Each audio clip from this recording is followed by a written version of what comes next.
reduce the requirement of staking, hopefully down to 1 ETH, so that we can have people who want to be validator don't need 32 ETH, because 32 ETH is a lot of money today. Bring their funds together to reach the. So how do you manage to ensure that the security is still maintained? Yeah, exactly. So I think you're talking about like these liquid staking pools, like Rocket pool. So there is of course a concern that if a single amount, like a small portion of the network is being run by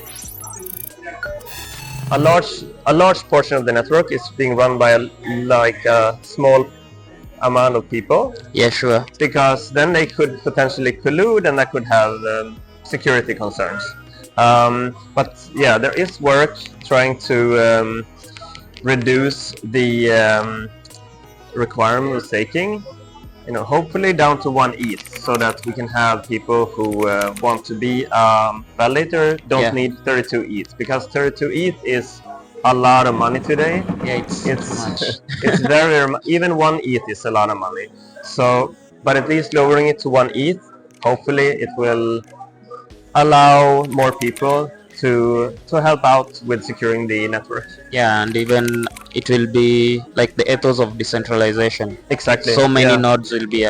I think if you bring it to 1 ETH, I might manage also to pop in and secure the network. Yeah, exactly. And I think that's the idea, right? Like, if you look at the proportion of ETH staked around the world, you can see that it's like a large portion is in like Western countries. But of course, from a decentralization point of view, it would be better if it was like equal all around the world. So hopefully by lowering the amount of ETH required to stake, that's something that we can adjust a bit. Maybe just have a small conversation of the DevCon, what you guys have been talking about in the conferences, and the people you've interacted with at the DevCon. What are the most important pointers that you've gathered from people, and the ones that you shared with the attendees out there? To be honest, I haven't had time to visit any. I visited one talk. I only had time for one talk so far, because there are always a lot of people to meet at these events. Sure.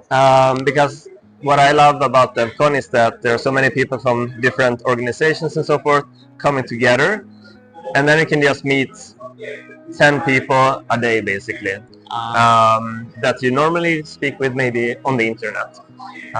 So I haven't had much time, unfortunately, to see. So what I usually do is that I look at the ones that I find interesting, and then I watch them afterwards.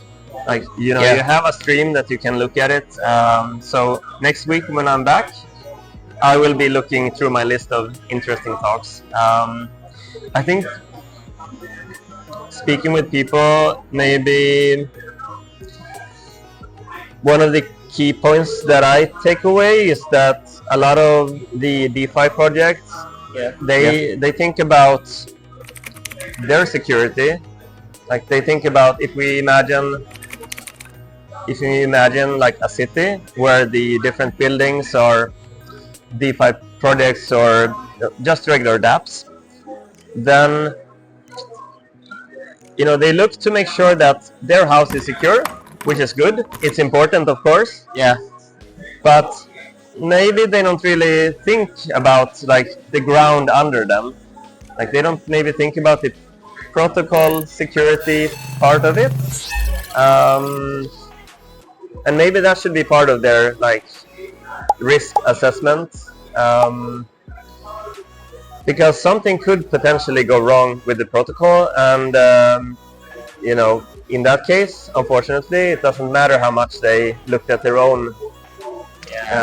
Their house may crumble. Exactly. Yeah. So I call that habit instinct of self-preservation. Like, you want to protect yourself first, and kind of don't care about the rest first. But in essence, if something happens to your environment, it will ultimately hurt you.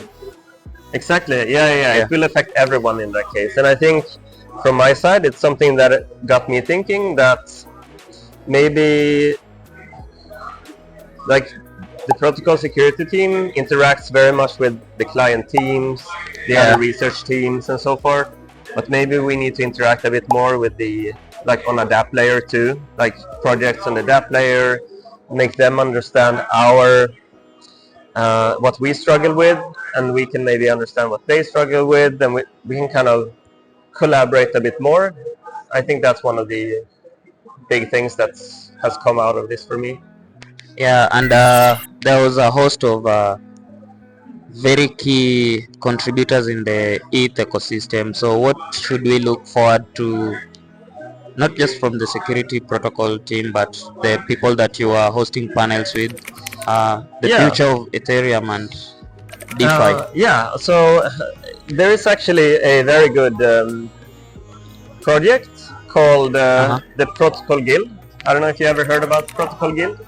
I have seen it, but I've never delved really much into it. They had a booth here. I'm going to look for them. You should speak with them. That would be actually a very good podcast, I think. And they would probably be happy to do it. But yeah.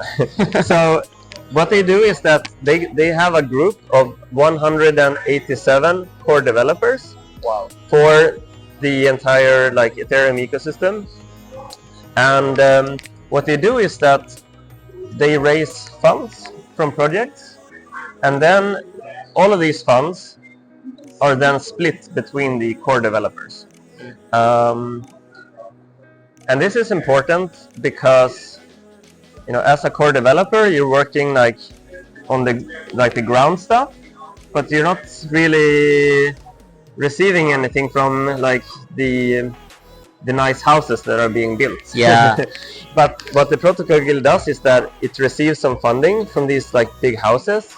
They actually have this thing called the Protocol Guild Pledge, where a project gives 1% of the tokens to Protocol Guild, and this is then dispersed to the members over 4 years. And this is very valuable because it means that there is an incentive for core developers to continue being a core developer. Otherwise, maybe all the core developers end up going to L2s or DApp projects or stuff like that, and then there is no one to kind of maintain the underlying ground, which means that all the projects will fall apart, you know. So there are some initiatives like that, which I think people should be more aware of, and which would be very helpful. Protocol Guild. Protocol Guild. I think the initiative is pretty nice. Yeah, it happens a lot, not just to the core developers, even upcoming devs. Yeah. Whenever there's let's say an ecosystem like Ethereum, and you build, like you take part in a hackathon, then once the hackathon is done, when you've built a cool app and there's nothing else to do, people move around to other chains, and now your app just keeps crumbling down. And I think what you've said is very important. Once there are incentives that can just help you focus on your work, I think we will upscale and do greater things in the ecosystem. So maybe some final touches, because I understand you're going for some panels, and I'm really happy that you showed up at DYR, and hopefully you can invite more of the core developers and contributors to my show. We tell the world about what's going on at ETH. So just some final words, and you could just share your socials. Sure. I am very happy to have been here. I strongly suggested you speak with Protocol Guild. I think that would be a good segment in your show. I will. I hope everyone keeps building on Ethereum and has a good time. Can we follow you on Twitter? Yeah, you can follow me on Twitter. I am Fredriksvantes on Twitter. Yeah, I'll share his Twitter handle. Yeah. And just a final thing. Do you write articles that maybe we can follow, or? Sometimes I post on blog.ethereum.org. Okay. So you can see information there that I write. All right, thank you so much, and Thank you. have a blast at Yeah, DevCon. you too. Thank you. All right, cool.